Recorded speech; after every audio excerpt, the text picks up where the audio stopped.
السلام علیکم، میں ہوں ارسلان اور آپ دیکھ رہے ہیں ارسلانز ٹی وی۔ قرآن کریم خدا تعالیٰ کی طرف سے وحی ہے۔ قرآن کریم دنیا میں اسلام پیروی کرنے والوں کے لیے مقدس ترین کتاب ہے۔ مسلمان اپنی روزمرہ کی زندگی کے معاملات کے لیے قرآن کریم سے رہنمائی لیتے ہیں۔ مسلمانوں کے لیے مقدس ترین کتاب ہونے کے علاوہ اس کتاب میں ہر خوش کتر کا ذکر موجود ہے، بس ضرورت اس امر کی ہے کہ اس کی گہرائی میں جا کر اس سے فائدہ حاصل کیا جائے۔ آئیے اس کتاب کے بارے میں چند حقائق پر روشنی ڈالتے ہیں۔ السلام علیکم، random fact around the world کی پارٹ 5 میں خوش آمدید۔ آج کی ویڈیو میں ہم بات کریں گے قرآن پاک کی حقائق کے بارے میں۔ قرآن پاک کو کلاسک عربی یعنی لٹریچر میں بہت بہترین مقام دیا گیا۔ قرآن پاک نبی کریم علیہ السلام کا دیا ہوا اللہ تعالیٰ کا آخری پیغام ہے۔ قرآن پاک 23 سال کی مدت میں تھوڑا تھوڑا کر کے نازل ہوا۔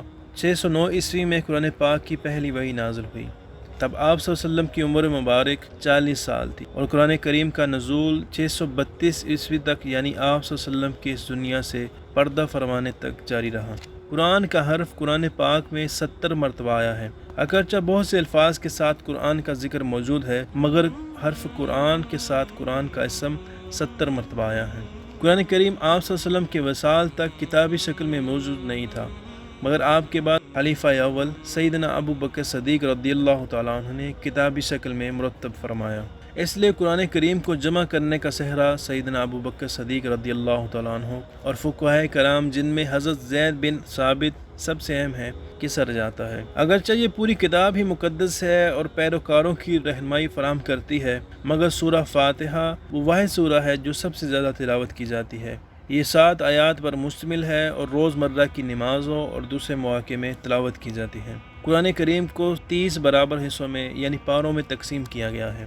اس کے اندر 114 صورتیں، 6236 آیات اور جن میں 3,30,113 حروف شامل ہیں اور 9,99,964 الفاظ شامل ہیں۔ قرآن کریم کی سب سے لمبی سورہ سورہ البقرہ ہے جس کی 286 آیات ہیں، اور سب سے چھوٹی سورہ سورہ الکوثر ہے جس میں 3 آیات ہیں، اور سورہ یاسین کو قرآن کریم کا دل قرار دیا گیا ہے۔ قرآن کریم میں سب سے زیادہ عمدہ مشروب دودھ کو قرار دیا گیا ہے اور سب سے عمدہ کھانا شہد کو قرار دیا گیا ہے۔ قرآن کریم میں جمعہ کے دن کو ہفتے کا بہترین دن قرار دیا گیا ہے۔ مہینوں میں رمضان کا مہینہ لیلۃ القدر کو 1000 مہینوں سے بھی افضل قرار دیا گیا ہے۔ لفظ بسم اللہ قرآن مجید میں 114 مرتبہ آیا ہے۔ قرآن کریم میں 5 مساجد کا ذکر بھی ملتا ہے، یعنی مسجد اقصی، مسجد الحرام، مسجد نبوی، مسجد زرار اور مسجد قباء۔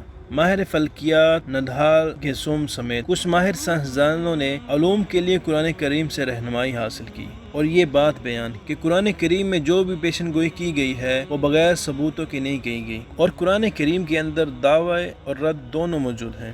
تفسیر قرآن: موجودہ دور میں ہم تفسیر قرآن سے رہنمائی حاصل کرتے ہیں، اپنے کسی بھی مسئلہ کے لیے تفاسیر سے فائدہ حاصل کرتے ہیں، مگر ابتدائی مسلمانوں یعنی صحابہ کرام قرآن پاک کی تفسیر صاحب قرآن نبی کریم علیہ السلام کی زبان مبارکہ سے سنا کرتے تھے۔ قرآن میں حیات بعد الموت کا ذکر بھی، یعنی قرآن کریم میں ہمیں یہ سکھاتا ہے کہ جسم رکھنے کے علاوہ ہمارے پاس روح بھی ہے۔ جب انسان مر جاتا ہے تو جسم ختم ہو جاتا ہے مگر روح باقی رہتی ہے۔ کوئی بھی دوسری کتاب قرآن کے اوپر نہیں رکھنی چاہیے۔ قرآن کو اونچی جگہ ہونا چاہیے، اتنا بھی اونچا نہ رکھیں کہ سالوں سال اس کو کھولا ہی نہ جائے۔